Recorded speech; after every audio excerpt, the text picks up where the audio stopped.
राजधानीमा मात्र होइन, राजधानीभन्दा बाहिर मफसलमा बसेर राष्ट्रिय जीवनमा महत्त्वपूर्ण योगदान पुर्याउँदै आएका तर विविध कारणले ओझेलमा परेका त्यस्ता पात्रहरूलाई घर दैलोमै पुगेर खोज्नेछौँ र चिनाउनेछौँ अनि गर्नेछौँ अन्तरङ्ग कुराकानी।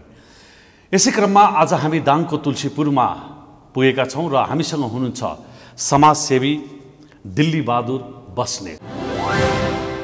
यहाँलाई कार्यक्रममा स्वागत छ। हजुर, धन्यवाद छ। हजुर, जस्तो आजभोलि केमा व्यस्त हुनुहुन्छ नि यहाँ? म आजभोलि यसो गाउँतिर सामान्य बाटाघाटा कहीँ नहर पानी यताउता के अरे मर्मत गर्नुपर्ने, निर्माण गर्नुपर्ने अनि र खास गरी अहिले आफ्नो बिजनेसमै इन्भल्भ छु। हजुर, जस्तो गाउँघरमा सडक नाला बत्ती बिजुलीको कुरा गर्नु भने त्यो चाहिँ कस्तो आफ्नो लगानीमा कि होइन, आफूले पहल गरेर सम्बन्धित निकायबाट मध्यस्थ भएर सम्बन्धित निकायबाट अथवा गाउँ समाजहरूलाई उठाएर यसरी चाहिँ हामी यो गरौँ न, यति गरौँ न, यति हाम्रो काम त हामी गरौँ न, अथवा कहीँ चाहिँ अलिकति लगानी लगाउनु पर्ने छ भने पनि सम्बन्धित निकायमा भनेर लगानी उगाएर जुटाएर अनि त्यसलाई चाहिँ गर्ने। तपाईँ एउटा व्यापारी मानिसलाई त्यति फुर्सद छ? फुर्सद यस्तो छ, मलाई चाहिँ सानैदेखि अलिकति समाजसेवातिर बढी रुचि हुने भएकोले म 9-10 वर्षदेखि पढ्दै गर्दाखेरि पनि गाउँमा अघि सल्यानमा बस्दाखेरि पनि हामी के गर्थ्यौँ भने त्यो गाउँलेहरू बाटाघाटा पानी पजिहरू सफाइ गर्ने बेला हुन्थ्यो, दसैँको आगमनको बेला, र त्यो बेला चाहिँ मलाई रहर लाग्थ्यो। म पढ्न छोडेर पनि त्यो समाजमा हिँड्दिन्थेँ अनि बाटाघाटा सरसफाइ गर्ने, खन्नी ओर्ने, यताउता पानी परेर सरसफाइ गर्ने बडा रुचि हुने। त्यसले गर्दाखेरि र अब गाउँमा पनि यहाँ यो गाउँमा एउटा स्कुल प्रावि स्कुल सञ्चालन गर्न लाग्यौँ। त्यो मोतीपुर, खास गरी हामी मोतीपुरी परिवारहरूले, हाम्रो भाइबन्धुहरूले त्यसमा चाहिँ म बढी इन्भल्भ भएर अब कसैको घटी जाओस् बढी जाओस्, लकरी पैसा बढी जाओस् त्योसँग मतलब नगरेर आफ्नो जति जाओस् मतलब त्यसलाई चाहिँ सम्पन्न गर्नु, जे काममा लागिन्छ त्यसलाई चाहिँ सम्पन्न रूपमा लैजाने मेरो धारणा मुताबिक। र अनि त्यसरी गर्दाखेरि पहिले चाहिँ खेतीपाती गर्ने गरिन्थ्यो। खेतीपाती भन्नाले अब त्यो पहिले चाहिँ कमैया कमलरहरू भन्ने चलन थियो। यहाँ कमैया कमलरहरू राखेर खेतीपाती गराउने, यसो 30-40 बिघा जति खेतीपाती गर्ने, अरू चाहिँ अध्ययन गर्ने गरिन्थ्यो। अनि त्यसै गर्दाखेरि जस्तो 39 सालमा बुवाको डेथ भएपछि 40 साल पश्चात म लगभग मेरो 13-14 वर्षको उमेरदेखि म मुद्दा मामिलामा हिँड्न लागेको हो। हिँड्नु पऱ्यो, कहिले यहाँदेखि सल्यान जानुपर्ने। मुद्दा मामिला चाहिँ के को नि?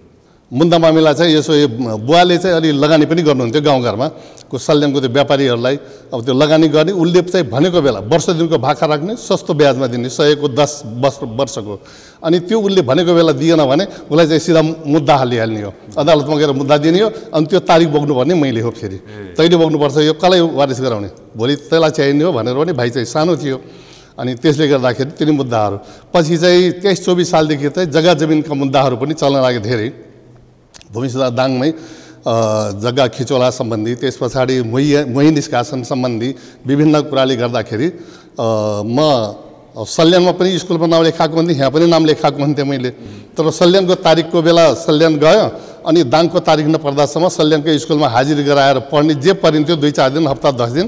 अनि पढाइलाई पनि निरन्तरता राख्नु भएको थियो। पढाइलाई पनि निरन्तरता राख्दै गर्दा म मुस्किलले, नत्र त्यो मैले निरन्तरता नदिएको भए सायद म त्यो एसएलसीको टेस्ट पनि दिन सक्ने थिएन होला होइन। 4सम्म चाहिँ आफ्नै हजुर दृढ सङ्कल्प, हजुर त्यो भएकोले त्यहाँसम्म चाहिँ गर्नु। हजुर, केही त पढ्नु पर्यो त भनेर यता बुवा आँखा नदिने, भाइ चाहिँ सानो छ, अब अरू गरिदिने मान्छे कोही छैन, अब हेर्नै पर्यो। अनि त्यसले गर्दाखेरि व्यावहारिकता पनि सिक्दै अनुभवी पनि भइयो होइन हजुर।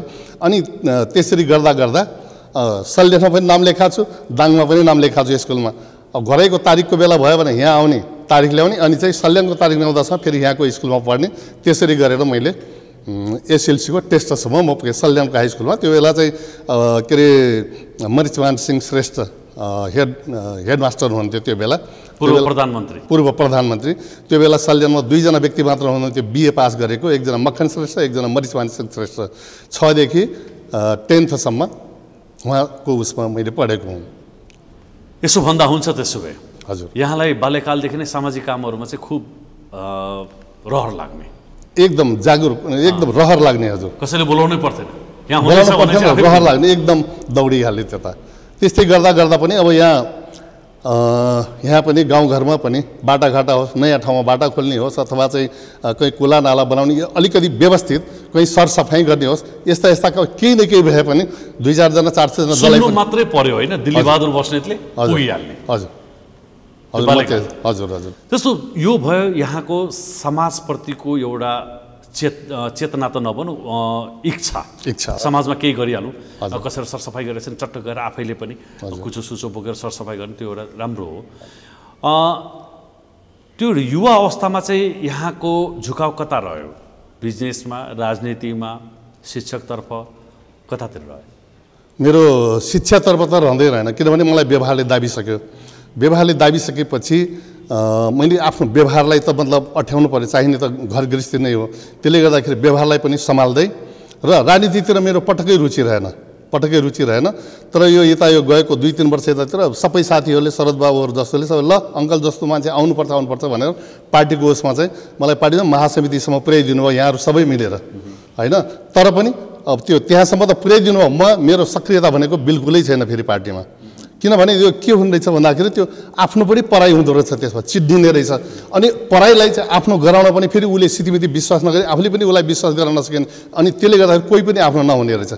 यो खेल चाहिँ राम्रो रहेनछ भनेर, किनभने अब यो राजनीतिमा लागेर फेरि अहिलेको परिवेश कस्तो छ भने जो म फेरि कुराभन्दा काममा विश्वास गर्ने हो। अब कुरा बढी गर्ने, कुराले नै मान्छेलाई भरपुर आनन्द दिने, तर कामले भने केही पनि नदिने किसिमको परिवेश भएको हुनाले पनि यो राजनीतिमा चाहिँ त्यति रुचि रहेन मलाई। अनि गर्दाखेरि म चाहिँ 40 सालमा तुलसीपुर प्रवेश गरियो। तुलसीपुर प्रवेश गर्दाखेरि यहाँको सङ्घ साथीहरू व्यापार गर्न सुरु गरियो। पहिले ट्रेडिङको गल्लाको काम सुरु गर्न थालियो।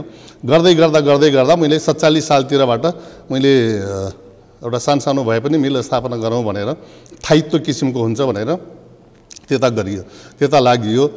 अनि गर्दै गर्दा उता व्यवसाय पनि सञ्चालन गर्ने, ओ छोरा चाहिँ बेङ्गलोर पढ्ने, अर्को छोरा चाहिँ सानो थियो, अनि यतातिर समाजसेवा पनि त्यत्तिकै भइराख्ने। अनि गर्दै गर्दा यो 46 सालमा अलिकति यो के भयो भनेदेखि पहिले यो राप्ती अञ्चलको सदरमुकाम भयो, तुलसीपुर जिल्ला सदरमुकाम घराइ हो। र यो राप्ती अञ्चलको सदरमुकाम भइसकेपछि 46 सालमा जब बहुदल घोषणा भयो, घोषणा पश्चात तुलसीपुरबाट अञ्चलाधीश कार्यालय गएपछि लगभग यहाँ तुलसीपुरमा चाहिँ शून्य सराबा छाउन थाल्यो होइन हजुर। अञ्चलस्तरीय अफिसहरू यहाँबाट बाइपास हुन थाले। अनि त्यसो गर्दै जाँदाखेरि केही दिनमा त तुलसीपुर त एकदम सन्नाटा भयो त। अब यो बजार नै नहुने हो कि एउटा मानपुरको कहानी भन्ने छ। मानपुर पुरानो खुब चहकपहक हुने बजार हो, यही अहिले नगरपालिकाभित्रै पर्छ। अहिले त्यहाँ सुनसान छ, केही पनि छैन, ठुल्ठुला घरहरू सब भर्ना बसेर भएको छन्। कहीँ त्यस्तै हुने हो कि जस्तो पनि अवस्था भएको थियो। र दाङ उद्योग वाणिज्य सङ्घ मात्रै थियो जिल्लामा। दाङ उद्योग वाणिज्य सङ्घको युनिटको रूपमा तुलसीपुरमा 2-3 सदस्य, 1 जना उपाध्यक्ष भएर यस तुलसीपुर बजारको व्यवस्थापनमा अलिअलि गर्ने गरिरहेको थियो। म चाहिँ सम्भवतः 46-47 सालतिर दाङ उद्योग वाणिज्य सङ्घको तुलसीपुर युनिटको संयोजक म भएको थिएँ। संस्थापक? नै संस्थापक होइन सर, तुलसीपुर युनिटको संयोजक। मलाई सबभन्दा पहिले उद्योग वाणिज्य यो के अरे 42 सालमा म बैंकमा लोन लिन गएँ। लोन चाहिने भयो कारोबार गर्दाखेरि, अपुग भएपछि लोन लिन जाँदाखेरि म्यानेजर साहब शशि सर्वप्याकुरेले के भन्नुभयो भने वाणिज्य बैंकको म्यानेजरले, ल बस्नेत भाइ तपाईँ ल्याउनु न त, पूर्जा ल्याउनुहोस्, मालपोत तिरेको रसिद ल्याउनुहोस्, अनि त्यसरी नागरिकता ल्याउनुहोस्, फर्मल रेजिस्ट्रेसन ल्याउनुहोस्, म गरिदिइहाल्छु नि तपाईँलाई, भोलि गरिदिइहाल्छु भन्नुभयो। अब त हो, अब त्यो अरू कागज त छ, अब फर्मल रेजिस्ट्रेसन भनेको आफूले के बुझेकै छैन, कहाँबाट गर्नुपर्छ, के गर्नुपर्छ। मलाई यसो सोच्दा यहाँ चाहिँ मभन्दा अलिक पुराना व्यापारीहरू हुन्थ्यो 2-3 जना, उहाँहरूले साइनबोर्ड सहित आफ्नो व्यवसाय सुरु गर्नुभएको थियो। अनि त्यो उहाँसँग गएर सोधेपछि त पत्ता लाग्यो नि त फर्मेसन के हो, कहाँबाट गर्नुपर्छ, कस्तो हुन्छ भनेर भन्दाखेरि उहाँहरूसँग गर्दाखेरि उहाँहरू सबैले 3 जनाले, बस्नेत ट्रेडर्स गेहेन्द्र बस्नेतजी, इन्द्रबहादुर खत्रीजी, पर्वतीय जनरल स्टोर भन्ने थियो, अनि लक्ष्मी गल्ला खरिद बिक्री भण्डार भनेर एकजना ऊ थियो यहाँ गल्लाको खरिद, उहाँहरू 3 जनाले चाहिँ खै कहाँबाट हुन्छ के हुन्छ हामीलाई थाहा छैन यो भनेर सबैले थाहा छैन भन्नुभयो। अनि त्यो बेला परशुनारायण चौधरी शिक्षा मन्त्री हुनुहुन्थ्यो। अनि म चाहिँ सिधै गएँ काठमाडौँ गएर उहाँसँग भेट्दाखेरि कहिले आउनुभयो त बस्नेतजी भन्नु। त्यहाँ बाहिर लाइन थियो, यति लामो 26-27 जनाको लाइन थियो। अनि एकजना पिओ हुनुहुँदैछ, अब ढोकैमा बस्नु भएको थियो, पेन र डायरी लिएर बस्नु भएको थियो। उहाँले चाहिँ कहाँदेखि आउनुभयो होला नि, म दाङदेखि भन्नु। के नाम हो? दिल्ली बहादुर बस्नेत। ए लेख्नुभयो भित्र जानुभयो तुरुन्तै आएर मलाई लाग्यो अब 12-1 हिँ बच्छ जस्तो लागिरहेको थियो लाइट देख्दाखेरि मलाई पहिले बोलाइहाल्नु भयो अनि मैले सोचेँ उहाँहरू जिल्ला भाइहरूको हुनुहुन्छ चाहिँ त्यही भएर मलाई प्रायोरिटी दिनुभएछ भन्ने गएर भित्र कुराकानी भयो अनि के छ त कसो त यसो कुराकानी भयो संक्षेपमा त्यस पछाडि म यो कामले आएको बेला भेटिहालौँ मन्त्रीज्यूलाई भनेर आएको भने बानेश्वरको हाइटमा छ वाणिज्य विभाग भनेर छ त्यहाँ गएर जानुहोस् त्यहाँ गएर गर्दैछ नि गरेन भने मलाई भन्नु होला म गराइदिउँला भन्नुभयो बल्ल उहाँले यो अफिसबाट बन्द रहेछ भन्ने थाहा भएपछि त्यहाँ गएँ अनि त्यहाँ गएपछि खै नागरिकता ल्याउनुहोस् भने मलाई त थाहा थिएन त चाहिन्छ भन्ने कुरा म पनि त्यस्तै हुँ फेरि नागरिकतै नबोकेर एउटा कागज गराउने हिँड्ने मान्छे त्यहाँ गएपछि अनि नागरिकता नभई हुन्न हजुर नभई हुँदैन म चुरुप ओर्लेर दाङ आएँ फेरि दाङ आएँ नागरिकता लिएर फेरि काठमाडौँ गएपछि खै उद्योगवाणीको सिफारिस ल्याउनुहोस् भन्छ फेरि यो पनि नभई हुँदैन अब म एकदम एक किसिमले नैराश्य जस्तो लाग्यो मलाई बसेर ती सोफानेर बसेँ एकछिन केही बोल्न बग्न आएन होइन तपाईँको घर कहाँ हो भनेर सोधे त्यसले अफिसको कर्मचारीले मेरो घर दाङ हो ओहो यहाँ किन दुःख पाउनु तपाईँको त फोकट खर्च भयो हेर्नुहोस् त ती नेपालमा छ हाम्रो क्षेत्रीय कार्यालय छ क्षेत्रीय कार्यालयमा गएर मजाले ती गराउनुहोस् तपाईँ बिहान जानुहोस् साँझ गराएर आइहाल्नुहुन्छ एउटा सिफारिस गराउनु उद्योग वाणिज्य सङ्घको अनि चाहिँ नागरिकता लिएर जानुहोस् 3 प्रति पासपोर्ट फोटो लिएर जानुहोस् साँझ आइहाल्नुहुन्छ तपाईँ फोकट दुःख पाउनुभयो भन्दा भने अनि नागरिकता बनाउन घोराइ गएको 3 दिन जानु पऱ्यो उद्योग वाणिज्यको सिफारिस गराउन मलाई तिनीहरू लाग्यो उद्योग वाणिज्य सङ्घ पनि महत्त्वपूर्ण यो चिज रहेछ भन्ने कुरा लागेपछि अब तुलसीपुरमा पनि उद्योग वाणिज्य स्थापना गर्नतिर लाग्नुपर्छ कि भनेर मैले यहाँ त्यतिखेरका शरद बाबुहरू पछि आउनुभएको उहाँहरू अरू साथीहरूलाई भनेको कसैले खासै इन्ट्रेस्ट दिनु भएन अनि महासङ्घमा गए धेरै पटक जानु आउनु पर्यो म महेशलाल प्रधानजीसँग धेरै पटक उहाँ मसँग साह्रै रिसाउनु पर्ने अन्तमा तपाईँले त्यो स्थापना गर्नुभयो हजुर होइन हजुर विश्रामपछि स्वागत छ यतिखेर हामी दाङको तुलसीपुरबाट ओझेलका पात्र कार्यक्रमको छायाङ्कन गरिरहेको छु र हामीसँग हुनुहुन्छ दिल्ली बहादुर बस्नेत जो समाजसेवी र व्यापारीको रूपमा चिनिनुहुन्छ अनि बस्नेतज्यू जसरी यहाँले तुलसीपुर उद्योग वाणिज्य सङ्घ स्थापनाको लागि यहाँले जुन सुनाउनु भयो त्यति सकस हुनुभयो हजुर अनि स्थापना भयो त्यो स्थापना गर्नुभन्दा पहिले पनि के रहेछ भन्दाखेरि महेशलाल प्रधानजीले के भन्नुभयो भने होइन मैले भन्दा भने उहाँले एउटा जिल्लामा 2टा हुँदैन भन्नुभयो अनि 2टा हुँदैन भन्दाखेरि के गर्ने त अब त्यो भैरवा र बुटोलमा किन छ त एउटै जिल्लामा 2टा भन्दाखेरि त्यो त नगरपालिका भएर पो त भन्नुभयो उहाँले भनेपछि अनि त्यसरी नगरपालिका बनाउनु त्यो सोच्नु पर्ने भयो यहाँ धेरै विशिष्ट व्यक्तिहरू चाहिँ कसैले पनि ध्यान दिनु भएन अनि त्यसरी लगत्तै 48 सालमा आम निर्वाचन भयो खुम्बाजी हुनुभयो पछि यहाँबाट डेलिगेसन लिएर गइयो उहाँले चाहिँ पहल गरिदिएपछि इलाका प्रशासन हामीले जे डिमान्ड लिएर गएको थियौँ नगरपालिका स्थापना भयो अनि इलाका प्रशासन भयो पुनरावेदन वापस आयो त्यसरी यो के अरे अमिल्य तुलसीपुर सल्यान तुलसीपुर सुर्खेत बाटोको लागि पनि उहाँले विशेष पहल गर्नुभयो खुम्बहादुरजीले गिरिजाबाबुसँग पनि उहाँले भन्नुभयो उहाँले सबै मन्त्रीहरूसँग भेट गराउन एकदम इन्ट्रेस्टेड हुनुभयो र हामी जे डिमान्ड लिएर गएको थियौँ लगभग 3 महिनामा ती सबै कामहरू यहाँको पहलमा त्यो सबै भएको हजुर पहल गरेको तर जान चाहिँ हामी डेलिगेसनमा 9-10 जना जति गएको थियौँ यहाँका विशिष्ट व्यक्तित्वहरूलाई लिएर गएको थियौँ त्यसको मतलब यो तुलसीपुर उद्योग वाणिज्य सङ्घ चाहिँ यहाँका उद्योगी व्यापारीहरूको आवश्यकता भन्दा पनि तत्काल हजुर लोन लिनको लागि बैंकिङ कारोबार गर्नको लागि बजारको चहल बढाउनको लागि र अब घोराइसम्म पुग्नु नपरोस् र यहीँबाट आफ्नो काम होस् भन्ने हिसाबले यहाँले स्थापना गरेको त्यति बेला त्यही हो तर व्यवसायीहरूको लागि अलि सुविधा होस् भनेर र त्यही लगत फेरि तुलसीपुर उद्योग वाणिज्य सङ्घको लागि फेरि नगरपालिकाको पनि आवश्यकता परेपछि फेरि त्यही लयमा नगरपालिका पनि स्थापना भयो हजुर यसरी यहाँहरूले कम्तीमा तुलसीपुरमा एउटा उद्योग वाणिज्य सङ्घ र नगरपालिकाको स्थापना गर्नुभयो नगरपालिका स्थापना गर्न त अब त्यो खुम्बहादुरजीको हात हो यसमा हामी यहाँका विशेषहरू पहल चाहिँ मैले गरेको हजुर त्यसले तुलसीपुर जुन यो सहर छ हजुर यसको विकास र यसको समृद्धिमा राम्रो टेवा पुर्यायो भन्दा हुन्छ यो उद्योग वाणिज्य सङ्घले होइन उद्योग वाणिज्य सङ्घ र नगरपालिका बहुत त्यो नगरपालिका त भर्खरै अब चाहिँ स्थानीय सरकार भर्खरै गठन भएको छ पहिले अब 2 जना मेयर साहबले पनि चलाउनु भयो तर यसमा स्थानीय निकाय नभएको सन्दर्भ 20औं वर्षसम्म पनि यो उद्योग वाणिज्य सङ्घले स्थानीय तहको गर्नुपर्ने भूमिकाबारे अझ बढी क्रियाशीलता भएर यसले गरेको छ र यो ठाउँलाई आज यो तहसम्म पुर्याउने काम चाहिँ यो उद्योग वाणिज्य सङ्घले गरेको उद्योग वाणिज्य सङ्घले स्थानीय निकायको कामलाई पनि आफ्नो जिम्मेवारी सम्झेर अगाडि बढाएकोले यहाँको समृद्धि यहाँको विकासमा धेरै ठुलो सहयोग छ हजुर सुरुदेखि अहिलेसम्मको जति पनि मतलब कार्य समितिहरू भयो उद्योग वाणिज्य सङ्घको हरेक क्षेत्रमा विकास निर्माण व्यावसायिक हक हितको लागि अत्यन्त एक्टिभ भएर गरिरहेको छ यो संस्थाले। त्यसले गर्दाखेरि पनि आज यो तुलसीपुर यो अवस्था उपमहानगरपालिकाको अवस्था भयो। अनि यहाँले त उद्योग पनि त स्थापना गर्नुभएको रहेछ नि। उद्योग पनि जस्तो 47 सालमा यहाँले गणपति मिल, हजुर, त्यसै गरिकन 52 सालमा गणपति दाल मिल, आशीर्वाद फुड राइस मिल। हजुर, त्यति बेला कतिको सहज थियो त्यति बेला एउटा उद्योग स्थापना गर्न? नै उद्योग स्थापना गर्न त अहिले पनि त्यति बेला पनि सहज थिएन, अहिले पनि त्यति सहज छैन।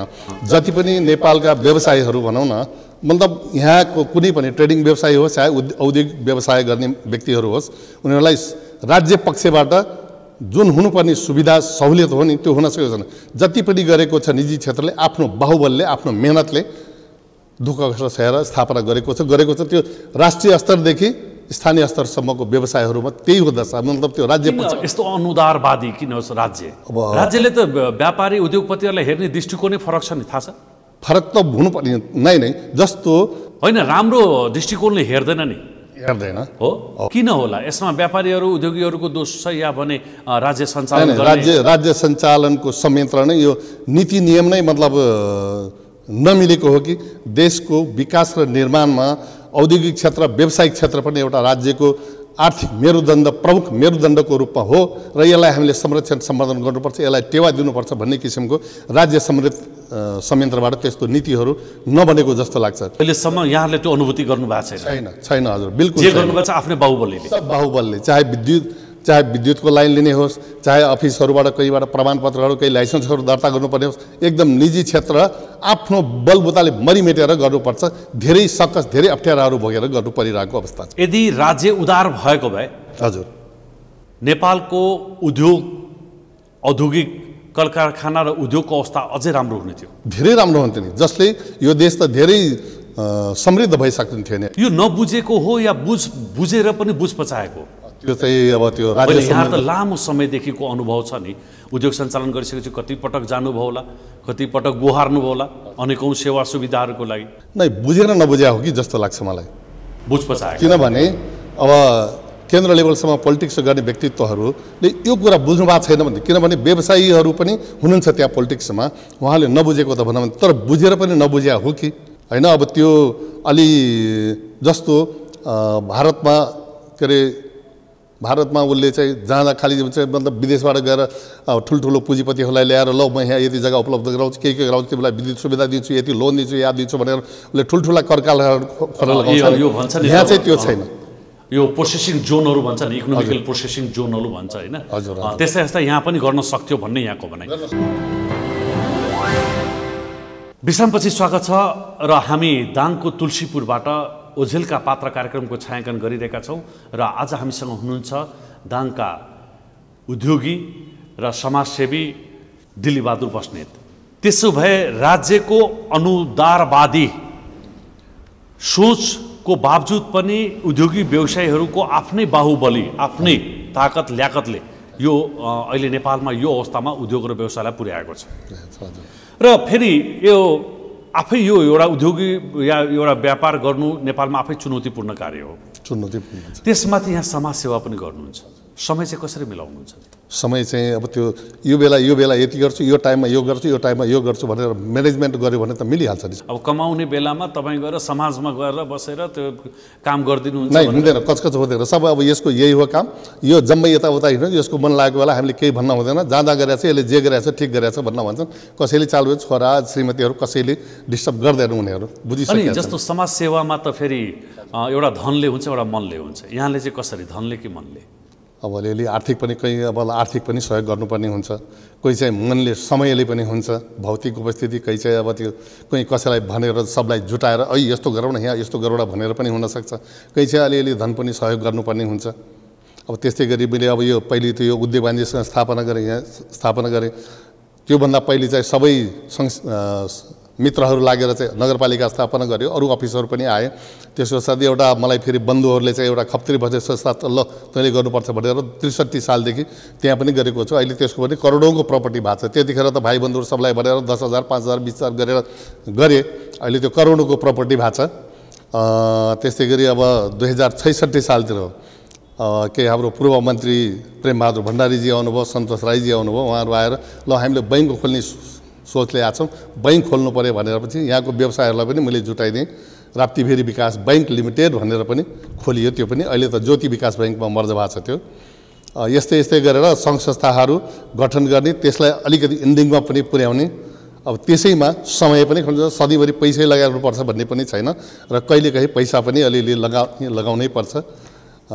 यस्तै गरेर आफूलाई सन्तुष्टि गरिरहेको छु। हजुर, जस्तो यहाँ उद्योगी, व्यवसायी, समाजसेवी, हजुर, 2-3वटा क्षेत्रमा असाध्यै सफल हुनुभएको छ र यो तीनटै क्षेत्रलाई अप्ठ्यारो पार्ने चाहिँ राजनीतिक दल र राजनीतिक दलका नेताहरू।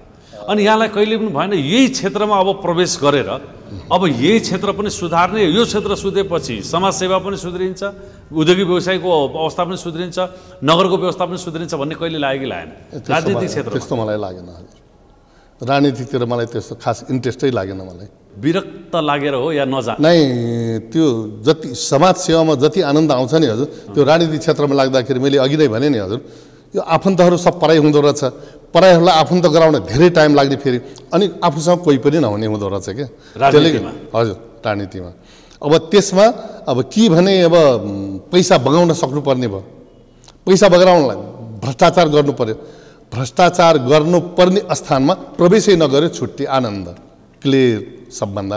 त्यो विचारले पनि मलाई राजनीतितिर प्रवेश गर्न इच्छै भएन। हजुर, जबकि यहाँलाई पनि थाहा भएको कुरो अहिले त सामाजिक सेवा गर्नु पनि, समाज सेवा पनि राजनीतिक विभाजनमा छ नि। एउटा समाजसेवी एमालेको होला, अर्को समाजसेवी माओवादीको होला, अर्को समाजसेवी नेपाली काङ्ग्रेस, अहिले त छ नि। अनि त्यस्ता त्यो राजनीतिक समाजसेवीहरूको बिचमा तपाईँ एक्लो समाजसेवी भएर काम गर्दा कतिको सहज हुन्छ? नै, एकदम राम्रो उ गर्नुभयो हजुरले। जस्तो हामीले बैङ्क खोल्दाखेरि पनि त्यहाँ पनि 2-3 विचारधाराका थियौँ होइन, त्यो के अरे सञ्चालक बोर्ड समितिमा 3-4 विचारधाराका थियौँ। हामीलाई कहिले कुनै दुविधा भएन र जहाँसम्म कहिलेकाहीँ अलिकति खडबड मैले सामञ्जस्यता गर्थेँ, त्यो नर्मल हुन्थ्यो। अनि हाम्रो खप्तरी बस्तीको संस्थामा पनि त्यहाँ एमाले छन्, काङ्ग्रेस छन्, माओवादी छन्, राप्रपा सबै छन्, तर त्यहाँ हामीले राजनीतिको र पनि निकाल्दैनौँ। हजुर, मैले पहिल्यै भन्ने गर्छु, हामी यहाँ पवित्र स्थलमा छौँ, यहाँ चाहिँ सामाजिक संस्थामा छौँ, यसमा चाहिँ हामीले राजनीतिको र लिनु हुँदैन। यहाँ हामी पवित्र स्वच्छ दिलले सेवा गर्नुपर्छ भनेर भन्छु। कुनै किचरो पर्यो त्यस्तो अप्ठ्यारो कुनै पनि परेन। अन्तिममा एकदम छोटोमा जवाब दिनु। हजुर, यति बेला जनप्रतिनिधिहरू निर्वाचित भएर आएको पनि लगभग 1-1.5 वर्ष होला, 1 वर्ष हुनलाई कति अनुभूति भएको छ सिंहदरबारको अधिकार गाउँ घर घरमा भनेर? नै, त्यो चाहिँ अब प्रचण्डजीले त पुग्नुभयो त्यो सिंहदरबारको अधिकार गाउँ गाउँसम्म भनेर, त्यही हवा अन्तर्गत उहाँले 2/3 पनि लिनुभयो, जनमत लिनुभयो होइन। तर अहिले समय हामीले चाहिँ अहिले यो 2/3 सरकारले एकदम देशलाई समृद्ध गराइहाल्नुपर्छ भन्ने मनस्थितिमा पनि छैन। किनभने अलिकति समय त हेर्नुपर्छ, कमसेकम 2-2.5 वर्ष त समय हेर्नुपर्छ। अहिले नयाँ परिवेश छ, नयाँ सञ्जाल, सबै व्यवस्थापन गर्नु छ। उहाँहरूलाई चाहिँ अलिकति अल्झो पनि लागेको होला, त्यसले गर्दा समय लागेको होला, तर 2-2.5 वर्ष चाहिँ हेर्नुपर्छ।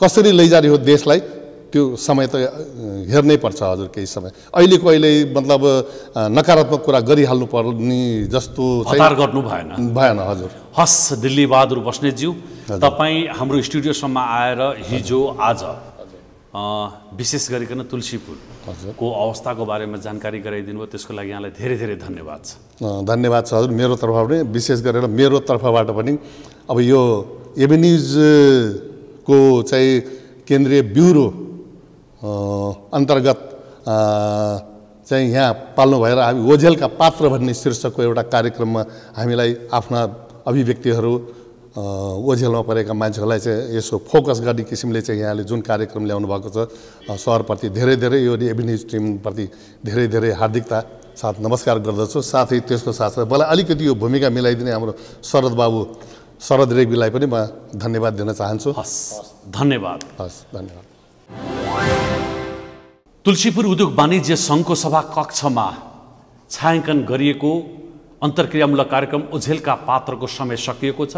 पुनः अर्को सार्ता फेरि नयाँ पात्रका साथमा आउने बाचा गर्दै आजलाई बिदा चाहन्छु। खबरभित्रको खबरको लागि हेर्दै रहनुहोला एभिन्युज खबर। नमस्कार।